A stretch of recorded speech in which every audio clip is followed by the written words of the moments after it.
우리 옆에 계신 분과 인사하겠습니다. 하나님 당신을 사랑하십니다. 또 앞뒤로 인사하겠습니다. 잘 오셨습니다. 은혜 받읍시다. 오늘 또 예배를 통해서 또 우리 하나님의 은혜를 또 깊이 경험하는 시간들 되기를 주님으로 축복합니다. 우리 지난 시간 말씀 제목 생각나십니까? 1절밖에 안 됐는데 지난주 말씀의 제목이 뭐였나요? 예, 감사합니다. 크게 우렁찬 목소리로 답변해 주셔서 너무나 감사합니다. 나의 동역자에 관한 말씀, 브리스가와 아굴라 부부에 관한 말씀을 나눴습니다.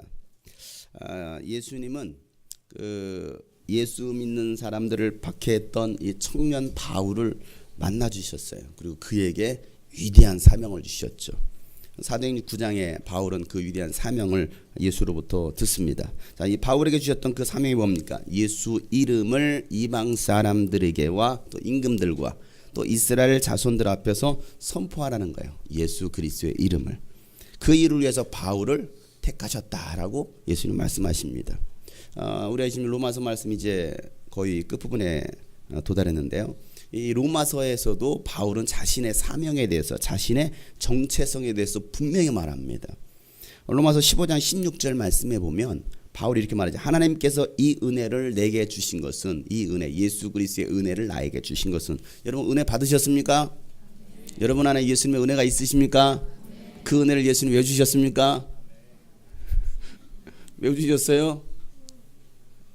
그 이유를 알아야죠. 우리 은혜를 받았다고 한다면, 내 안에 예수 그리스도의 은혜가 있다고 한다면 그 은혜를 나에게 왜 주셨느냐. 제가 여러분에게 돈을 줍니다. 10만 원을 줍니다. 왜 줄까요? 제가 돈이 남아들어서 줍니까? 어떤 분명한 이유를 가지고서 주지 않겠습니까? 바울이 은혜를 받았습니다. 여러분들도 은혜를 받았습니다. 그 은혜를 예수님이 왜 주셨느냐 이거예요. 바울은 말하죠. 이 은혜를 내게 주신 것은 나로 하여금 이방 사람에게 보내심을 받은 그리스도 예수의 일꾼이 되게 하여서 하나님의 복음을 전하는 제사장의 직무를 뭐하게 하려고? 수행하게 하시려는 것이다. 그래서 이방 사람들로 하여금 성령으로 거룩하게 되고, 누가? 이방 사람들이 성령으로 거룩하게 되기 위해서 하나님께서 기쁨으로 받으실 만한 제물 되게 하시려는 것이다. 이게 바울이 가졌던 은혜, 그에게 주셨던 그 은혜의 이유였습니다.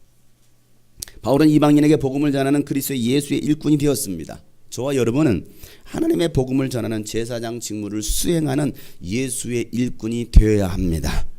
그래서 우리가 지난 시간에 일꾼이 되지 말꾼이나 또 사기꾼 되지 말자. 또 더 나아가서는 뭐가 되지 말자 그랬어요? 기억 잘 안 나요?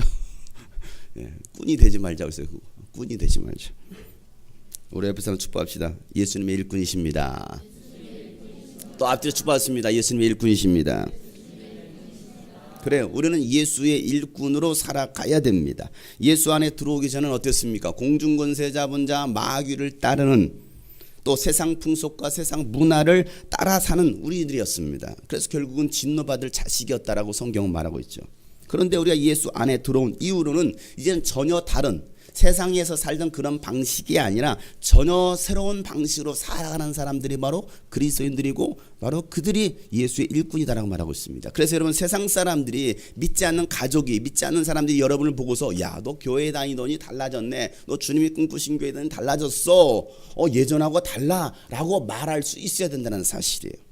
아니, 이 가운데는 다른 교회 다니시다가 우리 교회 오신 분도 계십니다. 그분들도 마찬가지입니다. 전에 교회 다녔을 때하고는 또 다른데? 전혀 다른 모습이야? 라는 평가가 나와야 되지, 뭐 똑같네, 아니 더 나빠졌네, 그러면 굳이 다닐 이유가 없습니다.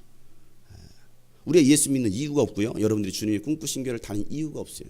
뭐 하려고 여러분 이 먼 데까지 오십니까? 그럼 가까운 데 가시면 되지.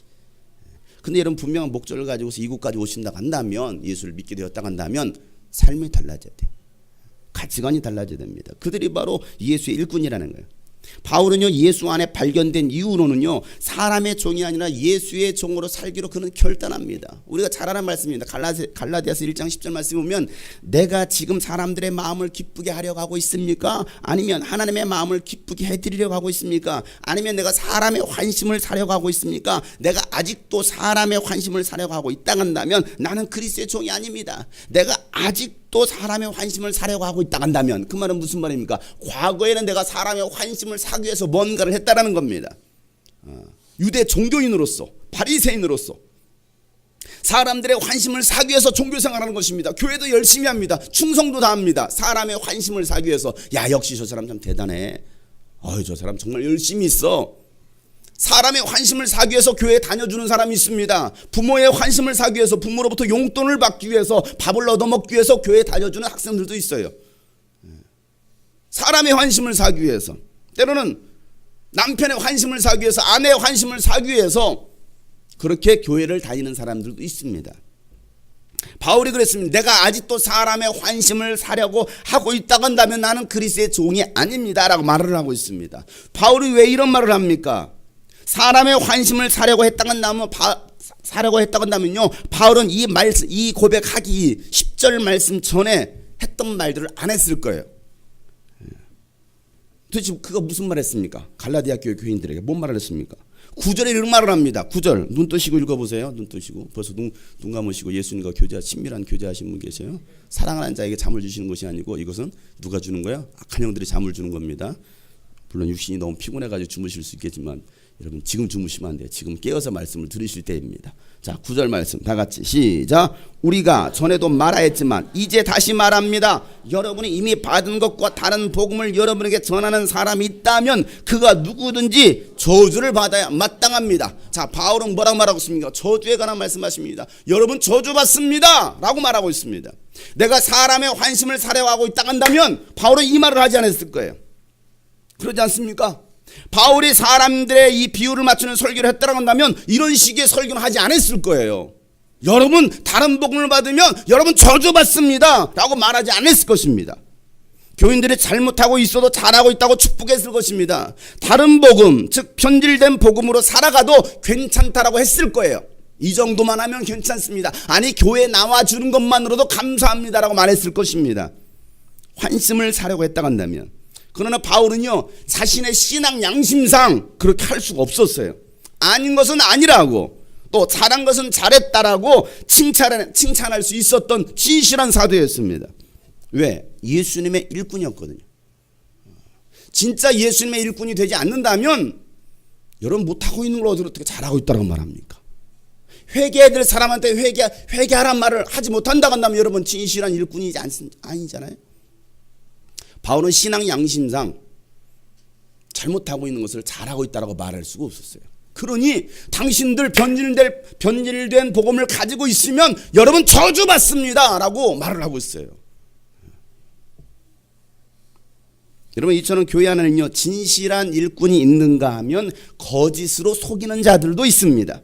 선한 목자가 있는가 하면 사꾼도 있습니다.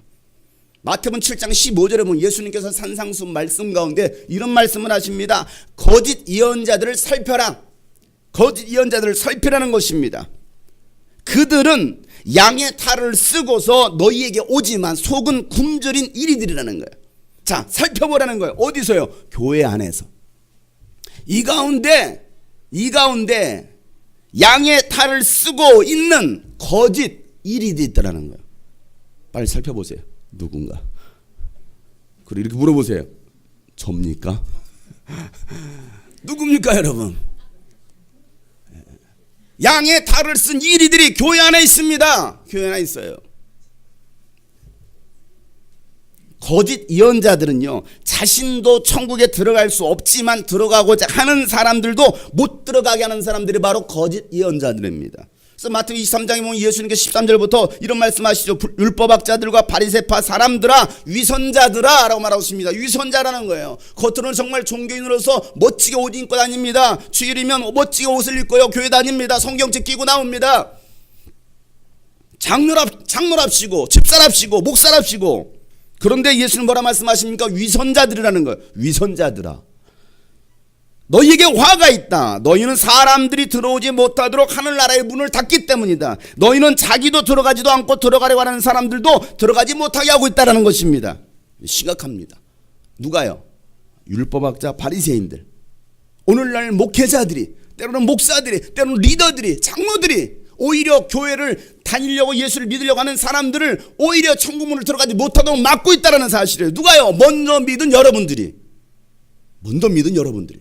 이제 새로 나왔어요, 교회를. 그런데 여러분 보고서 실망하고서 나 교회 안 다닐래. 이렇게 예수 믿는 사람이 이렇다고 하면 나 교회 안 다닐래. 여러분들이 천국문을 막을 수도 있다는 사실입니다. 실제로 그런 일들도 있었기 때문에 그래. 어디서요? 우리 교회에서요. 그러니 여러분 내 자신을 살펴봐야 돼요.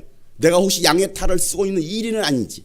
먼저 믿은 나로서 나로 인해서 누군가 걸려 넘어지고 있다고 한다면 성경은 계속해서 걸려 넘어지게 하는 자들에게는 화가 있을진저.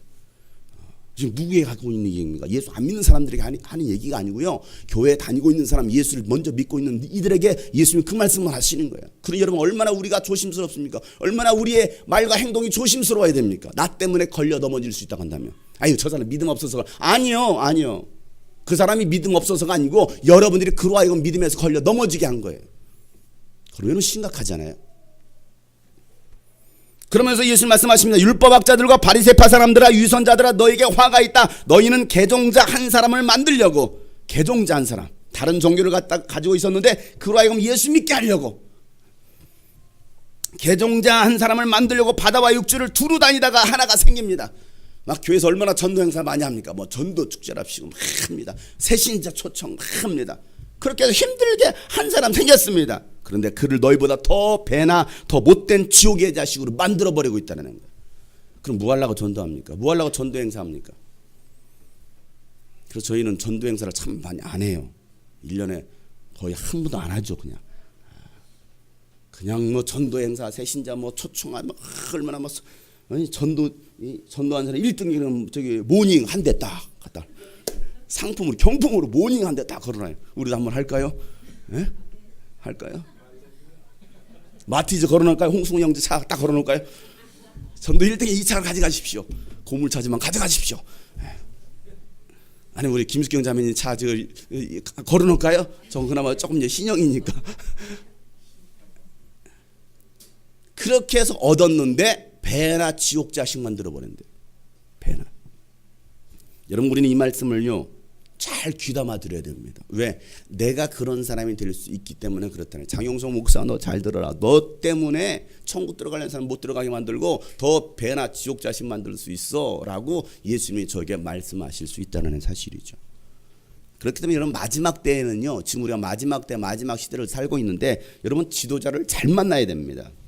여러분을 말씀으로 인도하는 지도자들을 위해서 여러분 기도해야 됩니다. 어떻게 해요? 변질되지 않도록 예수의 일꾼으로 살아가도록 여러분들이 지도자들을 위해서 기도해 주셔야 됩니다. 저를 위해서 기도해 주셔야 돼요. 여러분 제가 여기 서서 사기치면 어떻게 합니까? 거짓말하면 어떻게 합니까? 그래 여러분 제가 변질되지 않도록 여러분들은 저를 위해서 기도해 드릴 의무가 있어요. 기도하지 않고서 우리 목사님 변질돼서 아니요. 여러분이 기도하지 않으니까 변질될지도 몰라요. 저한테 뭐라 하지 마시고 제 모든 잘못은 다 여러분 때문입니다. 할렐루야. 또한 여러분들도 예수의 일꾼으로 잘 살아갈 수 있도록 기도하시길 바랍니다. 저와 여러분은요 함께 하나님의 나라를 세워가는 동역자라는 사실을 우리는 기억해야 돼요. 이 브리스가와 아굴라 부부와 이 바울의 관계처럼 끈끈한 이 사랑의 동역의 관계가 될 때에 하나님이 기뻐하시고 그런 사람들을 통해서 하나님은 더 귀한 일들을 감당케 하신다라는 사실입니다. 아멘. 우리 옆 사람과 얘기하겠습니다. 우리는 예수님의 일꾼입니다. 또 동역자입니다. 또 앞뒤로 세 사람 인사합시다. 함께 갑시다. 끝까지 갑시다. 아멘. 옛날 저희 어렸을 때 다녔을 때 교회에서 불렀던 복음성가 이런 게 있습니다. 함께 갑시다. 내 아버지 집, 내 아버지 집, 내 아버지 이런 찬양 아셔요? 굉장히 늙으신 분들은 아실 거예요. 함께 갑시다. 네. 그래 함께 가는 거예요. 끝까지 가는 것입니다. 하나님께서는 우리의 만남을 허락하셨습니다. 아멘. 예. 그래서 노사인이 복음성가를 불렀죠. 우리 만남은 우연이 아니야. 그래 하나님의 계획 가운데 있습니다. 하나님께서는 우리의 만남을 계획해 놓으셨네. 우린 하나 되어 어디든 가리라. 어디든 가리라. 주위에 서라면 무엇이든 하리라. 무엇이든 하리라. 우리 옆에 사람 보세요. 당신과 함께 우리 옆에 사람 손잡을까요? 우리는 하나 돼요. 우리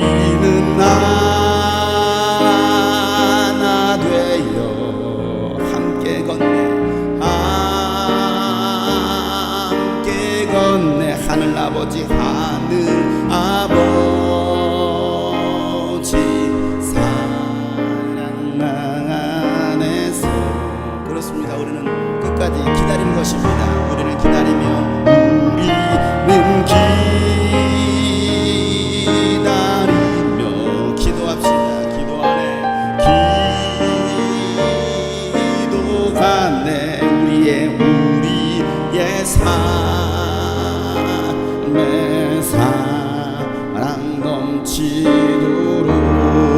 여기 왜 손 안 잡아? 하나 안 되려고? 교회 갈라쓰려고? 누군가 달라붙어야지. 큰 자가 달라붙은, 작은 자가 달라붙어야지. 왜 혼자 있어? 왜 손 안 잡아? 여기 2단 되려고 그래? 다 손잡아. 옆에 보이.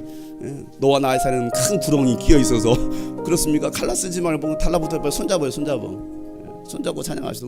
우리는 차석하는 게 혼자 부르고 있어. 함께 건네. 함께 건 하늘 아버지, 사랑 안에서 우리는 기다리며 기도하네. 우리는 기다리며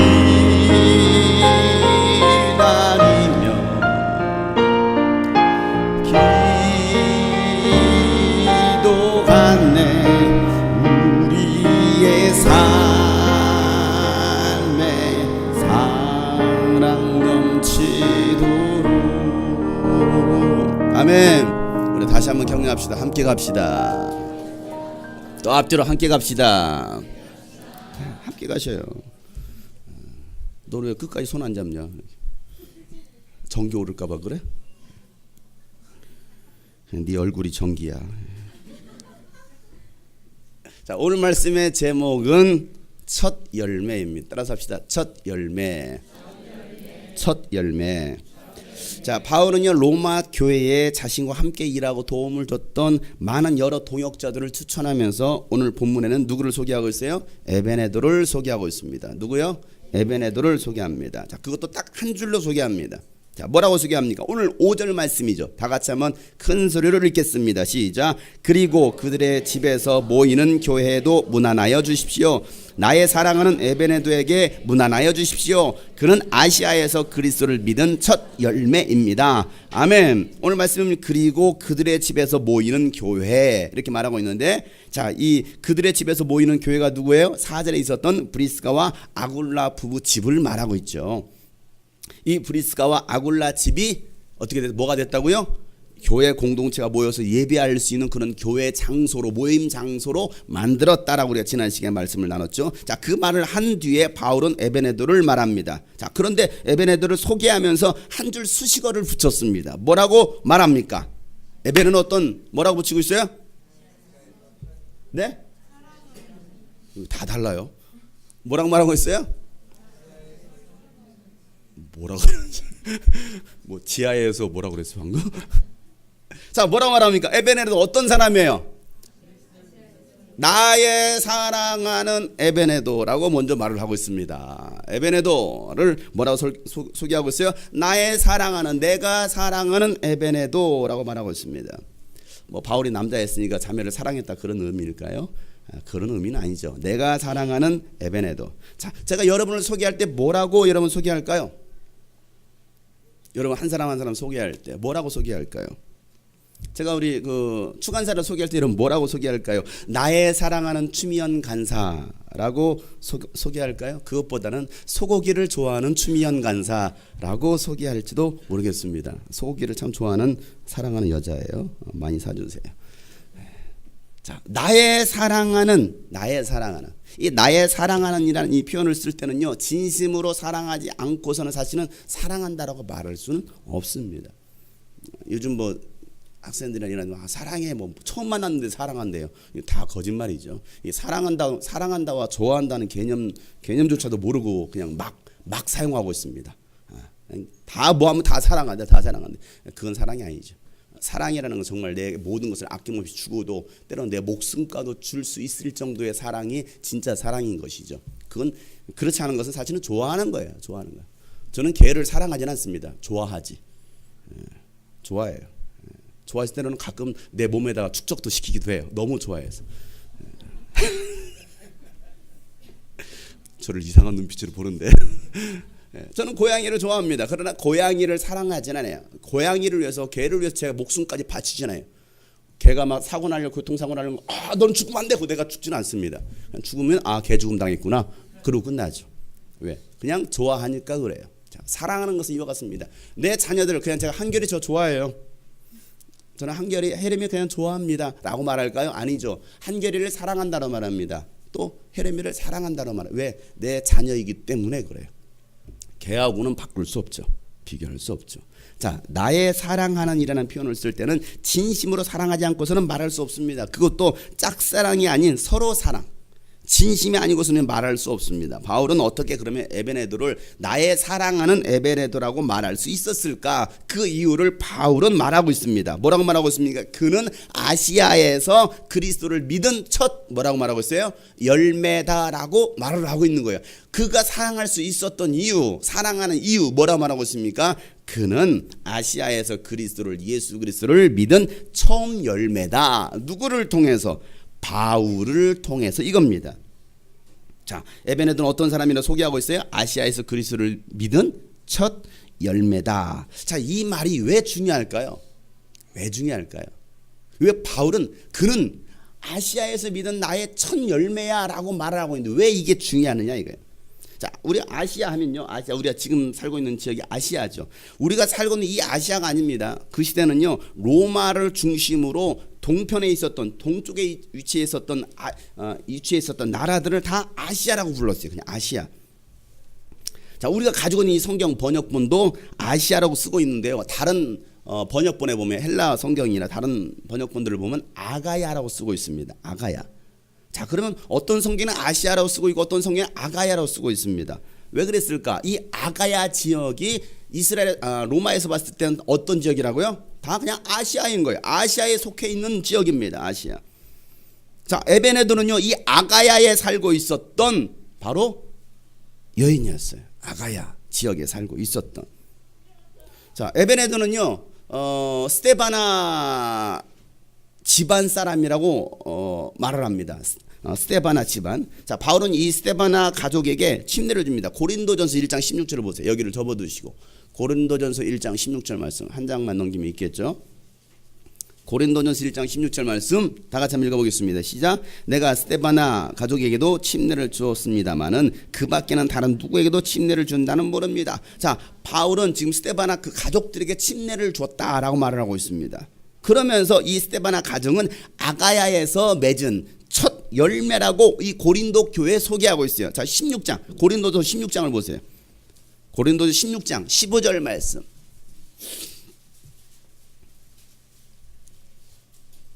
자, 고린도전서 16장 15절 말씀 다 같이. 바울은 이 스데바나 집안에게 침례를, 나는 그 집안에만 침례를 주었고 다른 데는 내가 침례를 준 적이 없다라고 말을 하면서 이렇게 말하고 있어요. 15절 말씀 다 같이 시작. 형제자매 여러분, 나는 여러분에 권합니다. 여러분이 아는 바와 같이 스데바나의 가정은 아가야에서 맺은 첫 열매요 성도들을 섬기는 일에 몸을 바친 가정입니다. 자, 아가야에서 맺은 첫 열매를 누구라고 말하고 있어요? 스데바나의 가정을 말하고 있습니다. 그런데 아까 여러분 로마서에서 바울은 누구를? 에베네도를 어디에서? 아시아에서 맺은 첫 열매라고 소개하고 있습니다. 왜?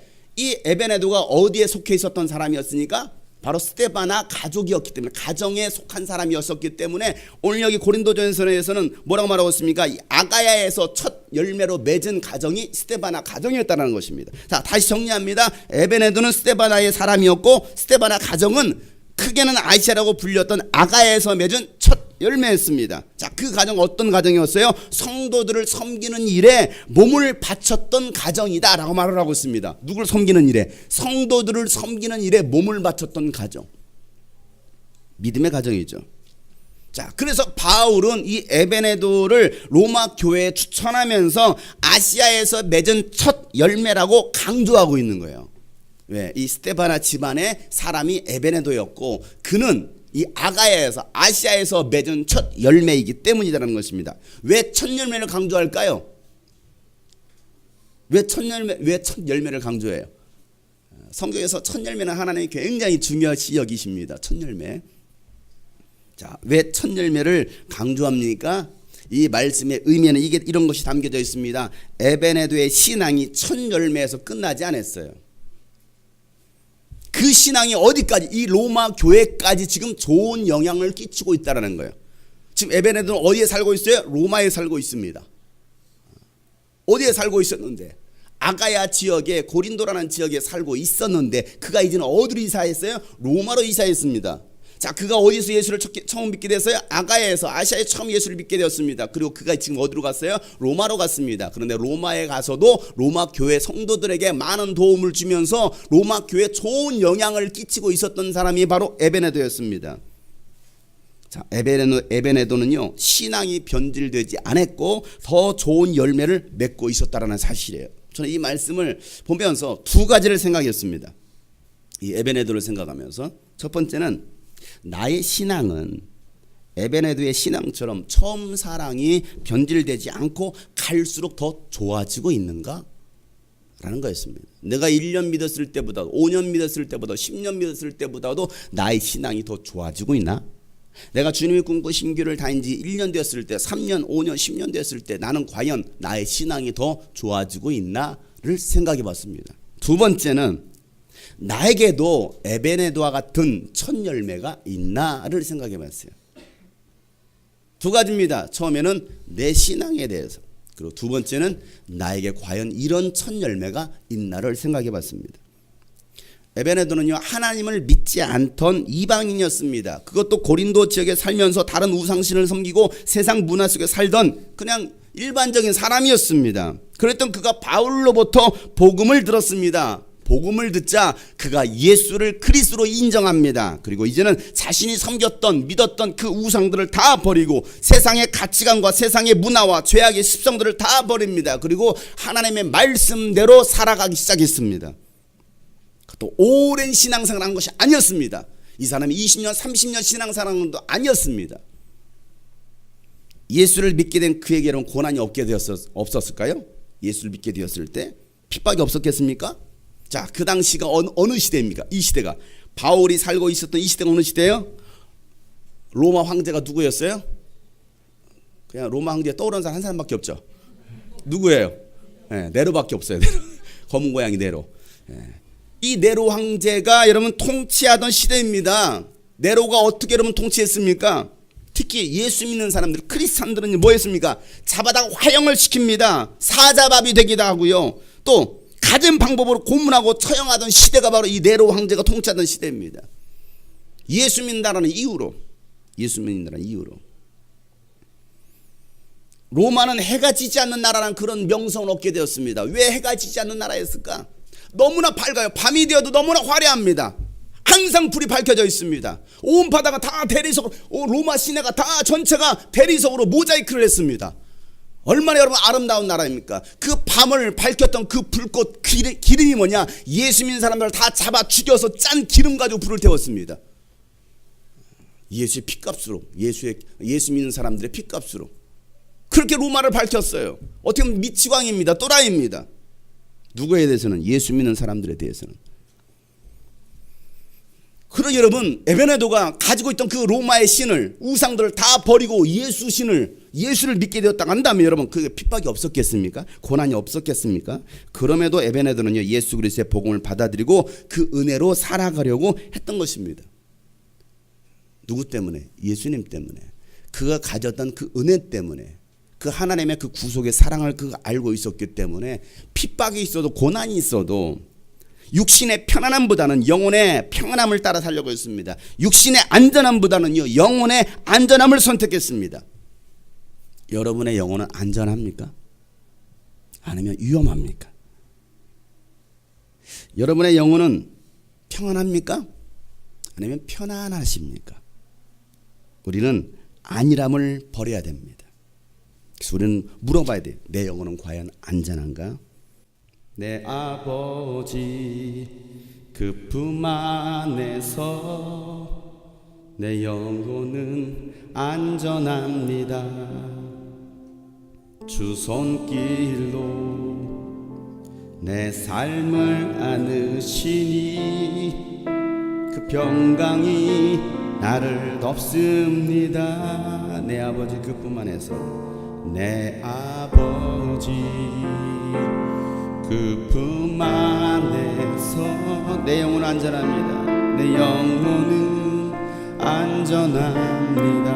주 손길로 내 삶을 안으시니, 주 손길로 내 삶을 안으시니 그 평강이 나를 없습니다. 나 비록 넘어지며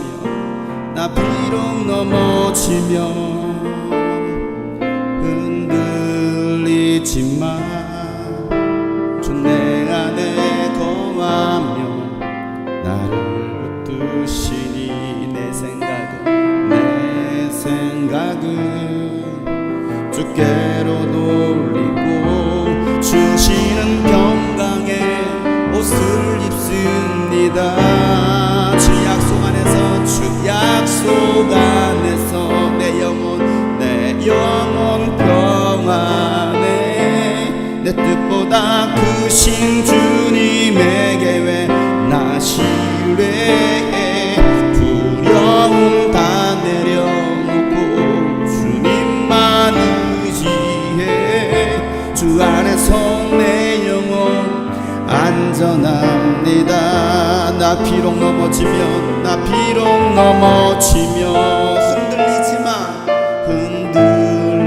그렇습니다. 흔들릴 수 있습니다. 주님 안에 거하는 것입니다. 나를 붙드시니 내 생각은 주께로 주시는 평강의 옷을 입습니다. 주 약속 안에서 내 영혼 그렇습니다. 주님의 약속 안에서 내 뜻보다 크신 주님의 계획 나 신뢰해. 두려움 다 내려놓고 주님만 의지해. 주 안에서 내 영혼 안전한 주 약속 안에서 내 영혼 평안합니다. 주 약속 안에서 내 영혼 평안해. 내 뜻보다 주님의 뜻을 신뢰합시다. 두려움 다 내려놓고 주님만 의지해.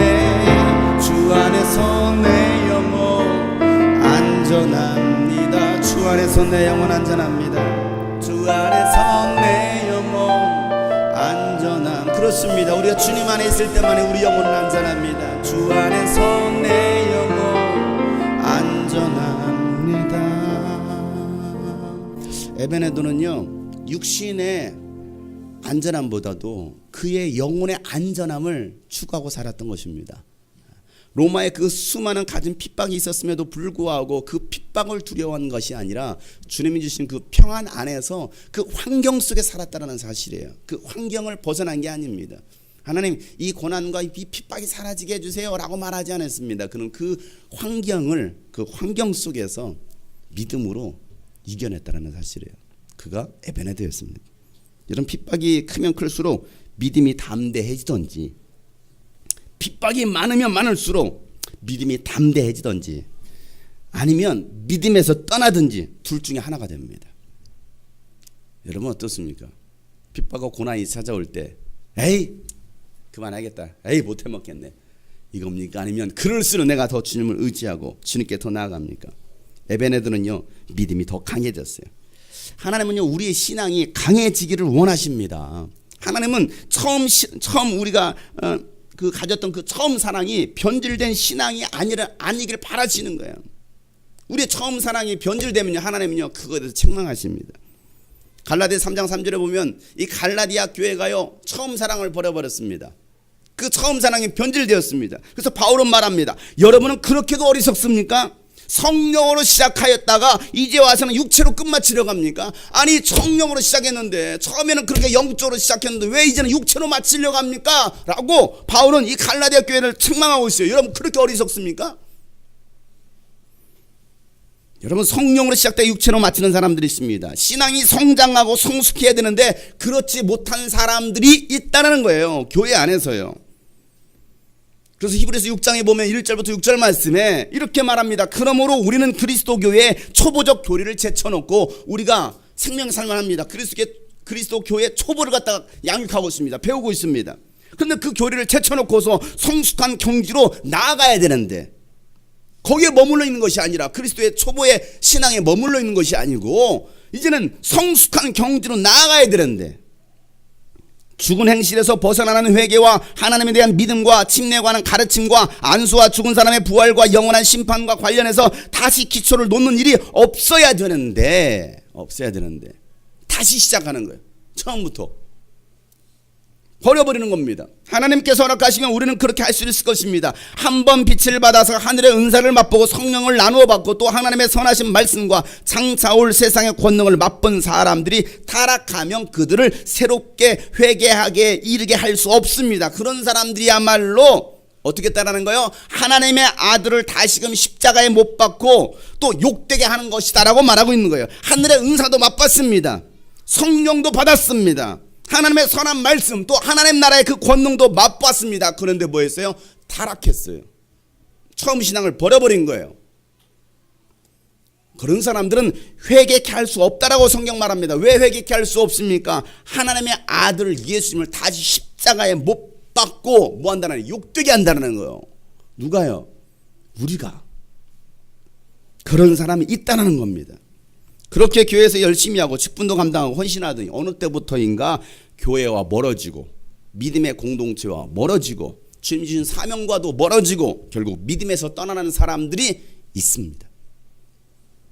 그래서 바울은요 디모데전서 4장 1절에 이렇게 말해요. 성령께서 밝히 말씀하시기를 마지막 때 어떤 사람들은 믿음에서 떠날 거라는 겁니다. 그리고 속이는 영과 귀신의 가르침 마귀의 가르침을 따를 거라는 거예요. 처음엔 믿음 생활 잘했는데 처음엔 믿음으로 시작했는데 처음에는 말씀으로 시작했는데 어느 때부터인가 이제는 말씀과 믿음과 성령도 다 사라져 버렸어요.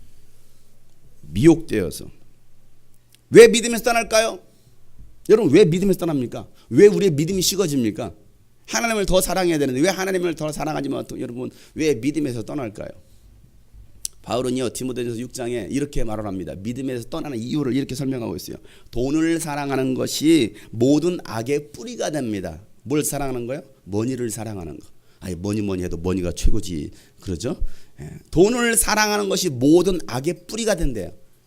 여러분 돈 사랑하시나요? 대답들 안 하시네. 좋아하셔요? 사랑하셔요? 좋아할 수는 있어요. 근데 사랑하면 큰일 나는 거예요. 근데 어떤 사람은요 좋아하는 것을 넘어서 사랑하는 사람이 있어요. 돈 없으면 안 돼요. 돈 없으면 눈이 돌아가요. 이건 사랑하는 겁니다. 사랑하는 거예요. 그냥 돈에. 그래서 돈을 사랑하는 것은 모든 악의 뿌리가 된다는 것입니다. 돈을 쫓다가 믿음에서 떠나 헤매기도 한다는 거예요. 뭘 쫓아요? 돈을 쫓아가는 거예요. 말씀을 쫓아가는 것이 아니고 예수님을 쫓아가는 것이 아니고 사명을 쫓아가는 것이 아니고 돈을 쫓아가는 거예요. 돈 따라가는 것입니다. 그래서 결국은 주일 성수도 못합니다. 하나님에 나오지도 못해. 왜? 돈 따라가다 보니까. 헌신도 못합니다. 충성도 못합니다. 왜? 돈 따라가다 보니까. 하나님과 거의 대등한 위치에 있는 신이 어떤 신이냐? 돈신이에요. 돈신. 돌아버렸죠. 돈신이에요. 하나님을 선택할 것이냐 돈을 선택할 것이냐. 예수님 그걸 말씀하시죠. 너 돈을 따라갈래? 하나님을 따라갈래? 그 정도로 돈은요 무서운 겁니다. 전 돈을 좋아합니다. 돈을 좋아해요. 누군가 저에게 돈을 주면 저는 굉장히 좋아합니다. 아이고 돈을 주네. 돈을 사랑하지는 않죠. 왜? 돈을 초월할 수도 있기 때문에 그래. 근데 돈을 초월하지 못한, 돈을 내려놓지 못한 사람은 돈을 사랑합니다. 여러분 우리에게 이 돈은 꼭 필요한 것입니다. 그런데 그 돈이 우리를 믿음에서 떠나게도 할 수 있다라고 말하고 있죠. 여러분 돈이 나를 따라와야 되지 내가 돈을 쫓는 사람이 되어서는 안 됩니다. 싫은가 보네. 아멘도 안 하고. 어디서 아멘 하시려고 그래요? 돈 많이 버세요. 지금 이 얘기입니까? 우리가 돈을 쫓아 사는 인생이 아니라 돈이 여러분을 쫓아와야 됩니다. 그런데 아멘을 크게 하셔야 뭐 돈이 쫓아오든지 말든지. 돈 따라가시려고 그래요? 돈 따라가시길 바랍니다. 돈이 나를 따라와야지 왜 우리가 돈을 따라갑니까? 돈을 지배할 수 있는 사람이 돼야 되지 돈이 나를 지배하면 안 되는 거예요. 근데 많은 사람은 돈의 지배를 받고 있습니다. 돈을 따라가고 있는 거예요. 여러분 돈을 지배할 수 있는 믿음이 여러분 가운데 있기를 바랍니다. 믿음의 성장이냐 돈이냐 선택해야 되는 상황이 온다고 한다면 과감하게 여러분 믿음의 성장을 선택할 수 있기를 바랍니다. 내가 돈을 좀 포기하더라도 돈을 좀 내려놓더라도 내가 하나님의 말씀을 따라가겠습니다. 하나님 관계 안에 들어가겠습니다. 이게 돼야 되죠. 주일 나와 일요일날 나와 그럼 월급을 더 한 200% 올려줄게. 그럼 200%?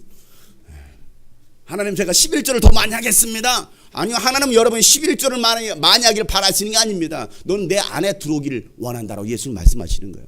하나님 그 관계 안에 들어오기를 바라시는 것이지, 뭐 우리가 헌금을 많이 하고 하나님 아이고 헌금 많이 해, 너 교회 안 나와도 괜찮아, 아이고 헌금 많이 했으니까 너 천국으로 직행해 줄게. 하나님은 그런 하나님이 아니십니다.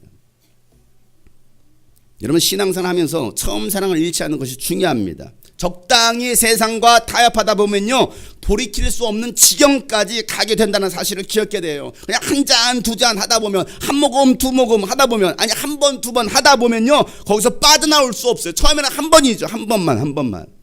이 한 번이 두 번, 두 번이 세 번, 다섯 번, 10번이 됩니다. 그리고 더 이상 끊을 수 없는, 벗어날 수 없는 그 지경까지 이른다는 사실이에요. 하나님께서 내게 주셨던 그 처음 사랑, 처음 은혜, 처음 믿음 안에 거해야 됩니다. 그들이 하나님을 기억하는, 하나님을 사랑하는 사람들이. 요한계시록 2장에 보면 이렇게 말씀하시죠. 그러나 너에게 나무랄 것이 있다. 그것은 내가 처음 사랑을 버렸다라는 거예요. 처음 사랑. 그러므로 내가 어디에서 떨어진 일을 생각하고 또 회개하고 처음에 하던 일을 해라. 내가 그렇게 하지 않고 회개하지 않는다면 내가 가서 네 축제를 그 자리에서 옮기겠다라고 말씀하십니다. 여러분, 어디서부터 잘못되었는지, 어디서 멀어지게 되었는지 생각해봐라. 잠깐 생각 좀 따라서 생각 좀 합시다. 뭐가 문제인지는 생각해봐야 돼. 어디서 내가 왜 이렇게 하나님과 멀어졌는지. 아무리 하나님 해도 하나님 말씀하시지 않는 거예요.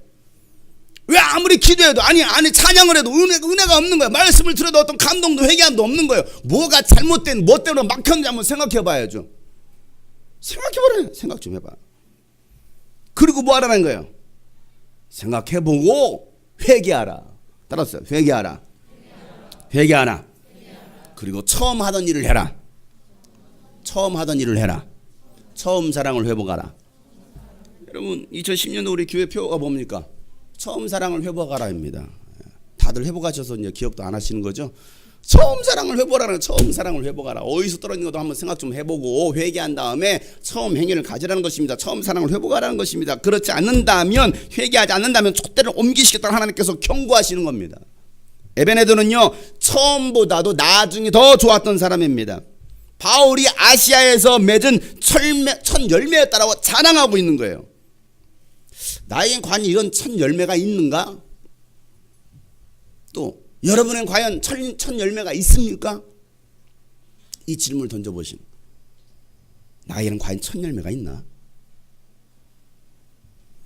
예수님은요, 열매 있는 신앙을 원하십니다.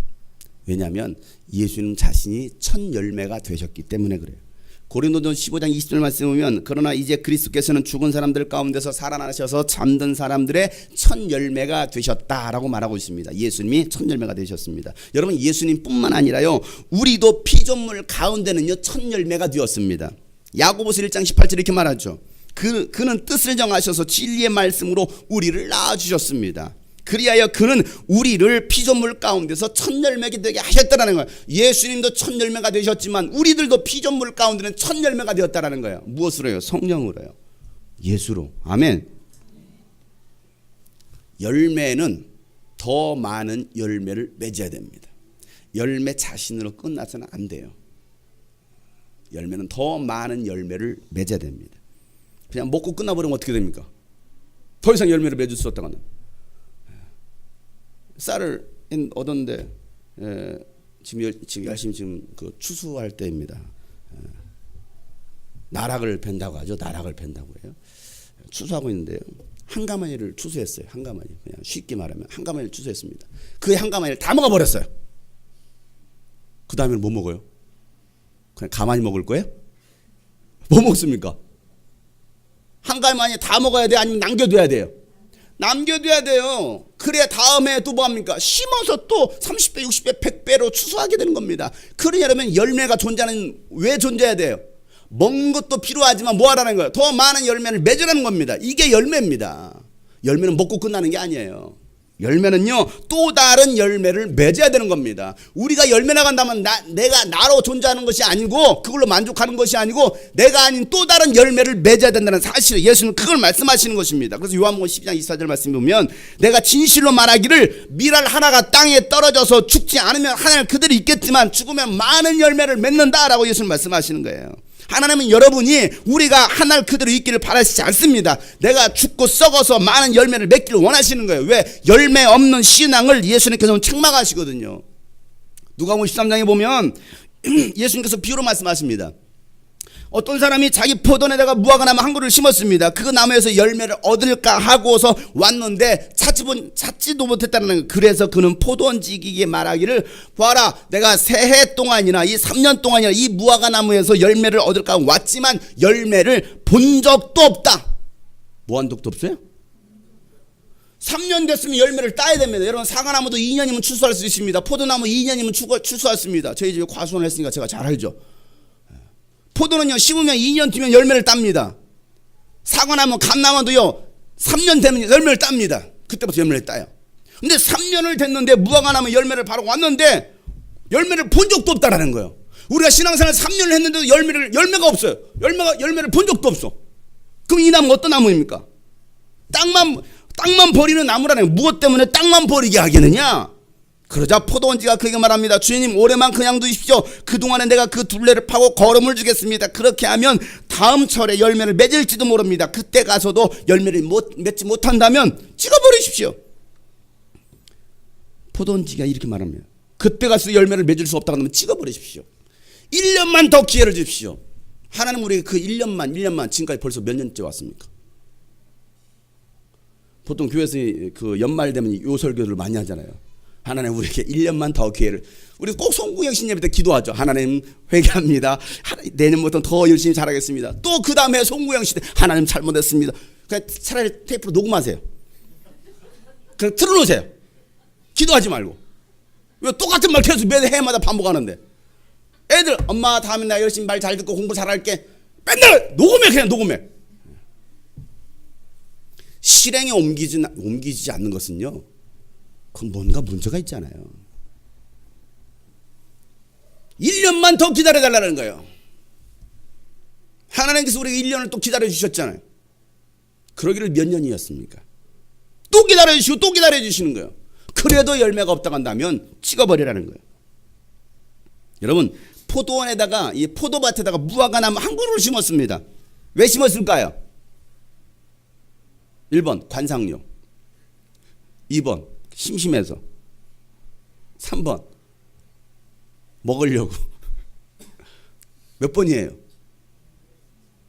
4번 묻지 마세요. 뭐 하려고 심었습니까? 포도밭에다가 무화과나무 한 그루를 심었어요. 저희 사과밭에다 복숭아나무 한 그루를 심었습니다. 왜 심었을까요? 네? 무화과 따먹으려고요? 저희 사과밭에 실제로 복숭아 한 그루를 심었어요. 근데 그 복숭아가 얼마나 많이 열린지를 몰라요. 그럼 뭐 하려고? 그건 팔려고 심은 나무가 아닙니다. 뭐 하려고? 우리가 따먹으려고 그 복숭아 나무를 심은 거예요. 사과는 뭐 하려고? 팔려고 심은 것이지. 그 사과를 다 드시면 우리가 다 먹으려고, 배 터지게 먹으려고 심은 게 아니죠. 팔려고 심었습니다. 저희는 어렸을 때 항상 좋은 것은 다 팔고 항상 까치가 파먹은 거 썩은 그런 것만 먹었어요. 뭐 좀 좋은 거 좀 먹으려고 저분 얘만 그 팔아야 되는 음식이야. 이거 썩은 거나 먹어. 썩은 거 먹고 이렇게 자랐습니다. 이쁜 거 좀 먹이지. 왜? 팔려고. 복숭아는 뭐 하려고? 먹으려고. 그래, 야 복숭아 이왕이면 좋은 거 먹어. 좋은 거. 왜? 그건 우리가 먹으려고 심었으니까. 자, 하나님께서 이 무화과 나무를 심은 이유가 무엇입니까? 뭐 하려고? 따먹으려고. 주인을 위해서 따로 심었다는 사실입니다. 저와 여러분은요, 하나님께서 특별히 구별하여 심은 나무라는 사실입니다. 그렇다고 한다면 우리는 열매를 내놓아야 되는 것이죠. 3년을 기다렸는데도 열매가 없다거나 이 나무는 땅만 버리는 나무라는 것입니다. 찍어서 불 속에 던지겠다라는 거예요. 자, 이 말씀을 누구에게 하고 있습니까? 바리새인들에게 하시는 말씀입니다. 그렇다고 한다면 이 바리새인들에게만 하신 말씀입니까? 열매가 없으면 우리도 그와 같이 된다라고 비유로 말씀하시는 거예요. 그래서 마태복음 7장 19절부터 20절 말씀에 보면 좋은 열매를 맺지 않는 나무는 찍어서 불 속에 던진다. 그러므로 너희는 그 열매를 보고 그 사람을 알 수 있다라고 말씀하시는 거예요. 열매. 여러분, 우리 신앙에 열매가 있어야 됩니다. 예수님은 열매를 맺으려고 하는 나무는 손질하시고 더 많은 열매를 맺게 해주시겠다라고 말씀하시는 거예요. 내가 막 열매를 맺으려고 막 몸부림치면 더 많은 열매를 맺게 하시려고 손질 가지치기도 하시고 손질해 주시겠다는 약도 주고. 자, 요한복음 15장 2절 말씀에 내게 붙어 있으면서도 열매를 맺지 못하는 가지는 교회를 다니면서도 예수 믿는다고 하면서 열매가 없어요. 삶의 변화가 없습니다. 어떤 영혼에 대한 열매가 없습니다. 그런 맺지 못하는 가지는 아버지께서 다 잘라버리시고 열매를 맺는 가지는 더 많은 열매를 맺게 하시려고 손질하신다라고 예수님 말씀하셔요. 여러분 어떻게 하면 열매를 맺을 수 있습니까?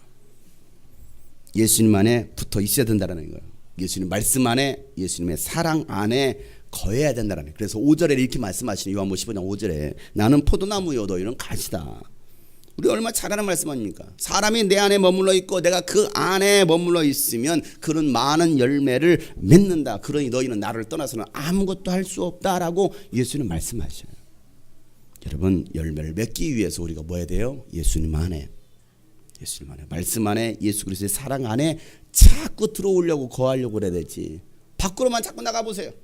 교회 밖으로 나가보세요. 공동체 밖으로 나가보세요. 무슨 열매를 맺습니까? 어떤 열매를 맺습니까?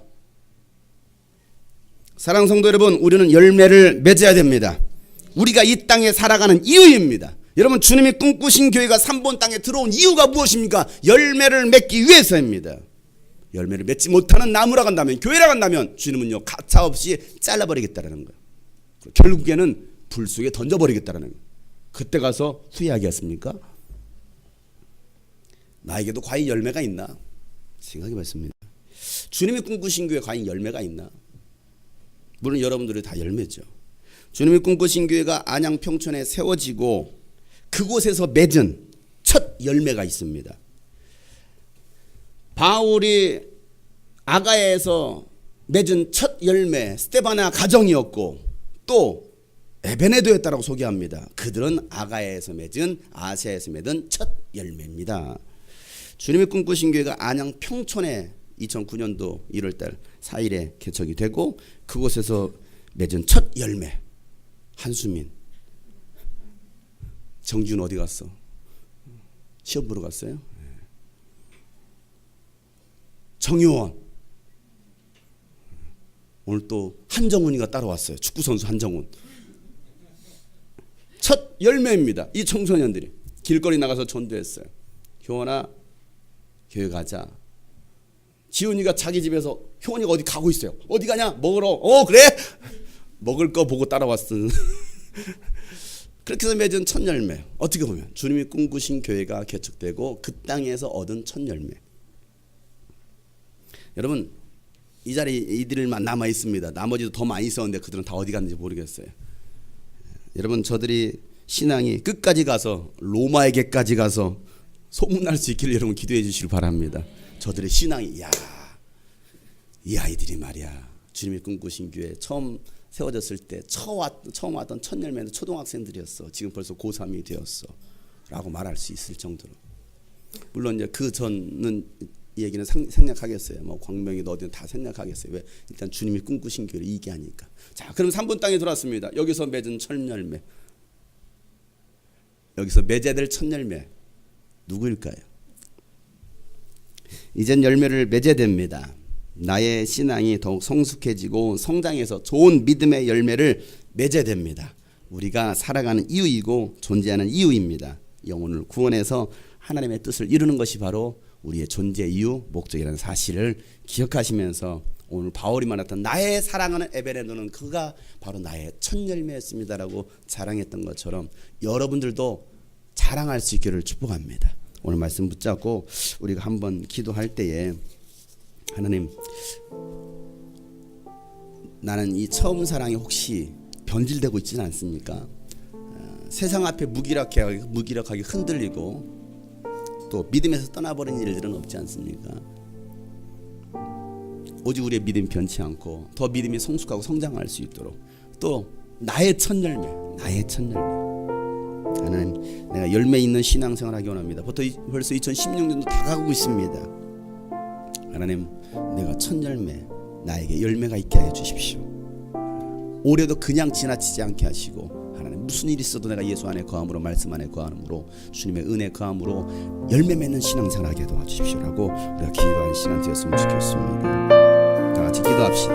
하나님 아버지 오늘 주님의 말씀을 기억하면서 하나님 결국 우리 신앙이 변질되지 않게 하시고 흔들리지 않게 하시고 열매 맺는 신앙생활하게 하여 주시옵소서.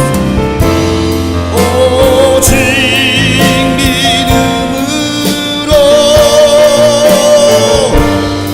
믿음으로 내가 살리라. 오직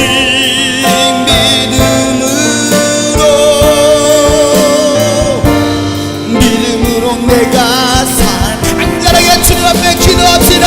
하나님 오직 믿음으로 살게 하여 주시옵소서. 변질하지 않게 하여 주시옵소서. 후퇴하지 않게 하여 주시옵소서. 오직 부활의 편단을 바라보며 전진할 수 있도록 간절하게 기도합시다. 30배, 60배, 100배 열매를 거둘 수 있도록 간절하게 기도합시다. 하나님 아버지요, 하나님 아버지요, 하나님 아버지요, 주여. 오직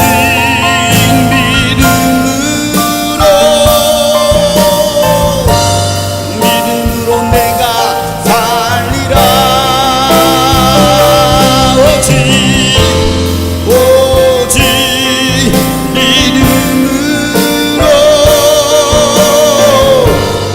믿음으로 내가 살리라. 오직 믿음으로, 오직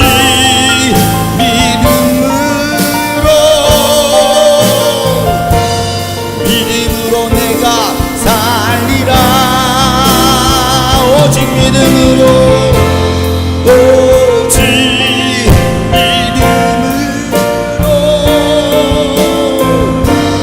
믿음으로 내가 살리라. 오늘 말씀을 생각하며 가슴에 두 손 얹고 세상은 들리고 사람들은 변해도 사람들은 변하여도 나는 주를 섬기리. 주님의 사랑은 영원히 변하지 않습니다. 주님의 사랑은 영원. 부활하신 예수를 만난 사람의 믿음은 결코 변하지 않습니다. 믿음은 들리고 사람들 주를 떠나도, 믿음은 들리고 사람들 떠나도 나는 주를 섬기리. 주님의 나라는 영원히 쇠하지 않아요. 주님의 나라는 영원히 쇠하지 않네. 나는 주를 간절하게 기도합시다.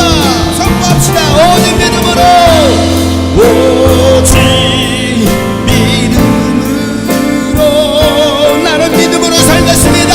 믿음으로 내가 결코 흔들리지 맙시다. 떠나지 맙시다. 오직 믿음으로,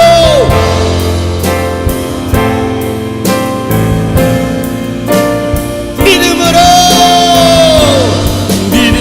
내가 오직 믿음으로, 오직 믿음으로 살겠습니다. 열매 맺는 신앙사 하겠습니다. 결단한 마음 가지고 오직 믿음으로, 오직 믿음으로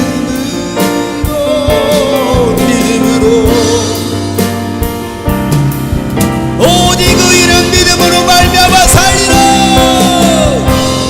오직 의인은 믿음으로 말미암아 살리라. 오직 의인은, 오직 의인은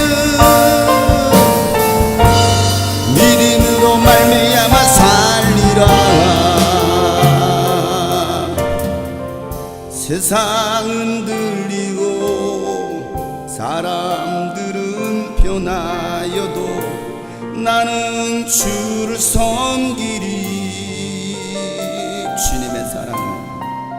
주님의 사랑은 영원히. 나는 주를 신뢰해. 믿음은 들리고 사람들을 주를 떠나도, 믿음은 들리고 사람들 주를 떠나도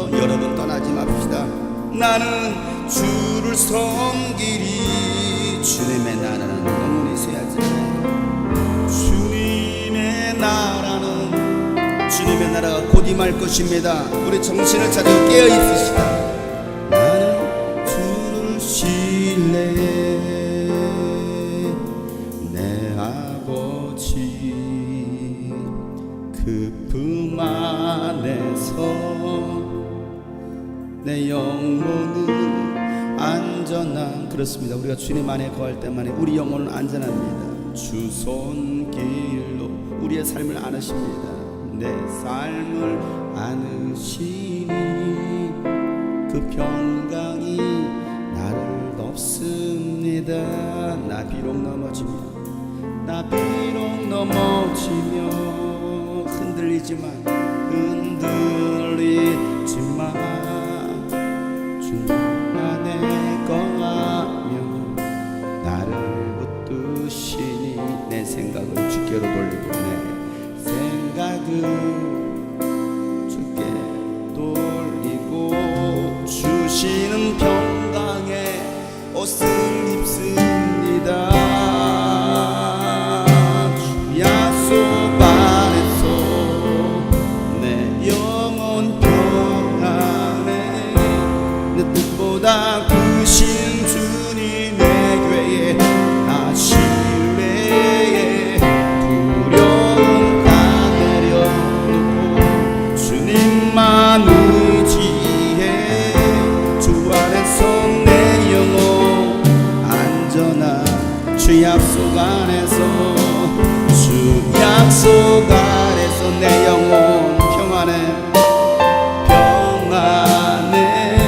내 뜻보다 크신 주님의 계획 나 신뢰해 두려움 다 내려놓고 주님만 의지해 주 안에서 내 영혼 안전합니다. 주 안에서 내 영혼 주 안에서 내 영혼.